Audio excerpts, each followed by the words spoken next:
top 3 braided lines and why.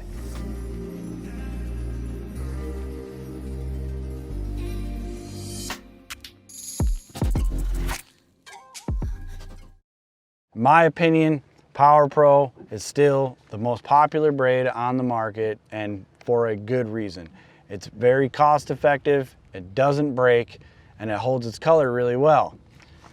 I still use Power Pro, for example, when I'm doing things like fishing straight braided line and I'm fishing in heavy vegetation. So this is traditional old Power Pro here, and I'm throwing a big swim jig on it with a swim bait, and I'm ripping this bait through heavy vegetation like coontail off deep offshore structure. The fish aren't line weary out there because I'm actually catching fish that are stuck in the vegetation, or if I'm fishing a big flipping presentation with a big jig or something like that, or a big Texas rig, and I'm not concerned about those fish being line weary, Power Pro is still a great option for you out there, especially saltwater anglers, any big game anglers. You're not worried about your line being quiet or being stealthy in the water. Power Pro is still king for that application. Next up is Suffix 832. So Suffix 832 came out a while ago now, and to me, this is a little bit more of a premium braided line that shines more at spinning tackle. So this right here is a drop shot setup I have, and I've got 832 tied on this, and I've had it on here for a couple of years now. So I'm able to use this line for years, just like any of the braided lines, and I just tie fluorocarbon leaders on it.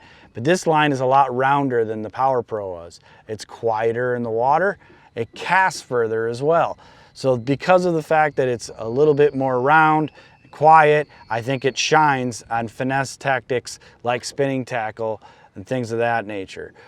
It does fade and lose its color a little bit more than the Power Pro does, but it does perform nicer if you're especially if you're running things like fluorocarbon leaders, and it is really strong, and it's 8 strands versus the Power Pro being 4 strands, so they're able to get the weave tighter and make it more round like a traditional old fishing line that's perfectly round. So if you want to step up to finesse fishing with braided line, I think 832 is a great option.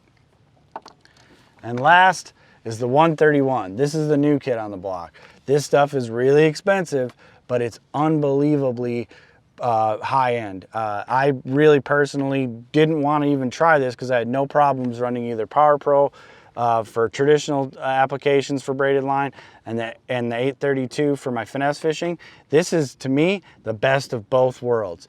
It's really quiet, really thin. It's 13 strands instead of 8, and they've made it really, really quiet, really, really thin, but it's super strong as well.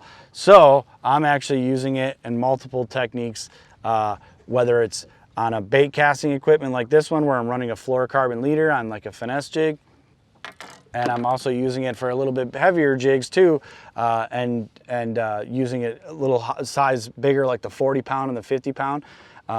Straight braid applications or finesse fishing applications, this 131 kind of does it all. So to recap, if you're looking for straight power, straight old school power fishing applications, Power Pro is still hard to beat. It's cost effective, and it absolutely does not break, and it holds its color really well, lasts a long time. Try Power Pro if you're just doing some power fishing.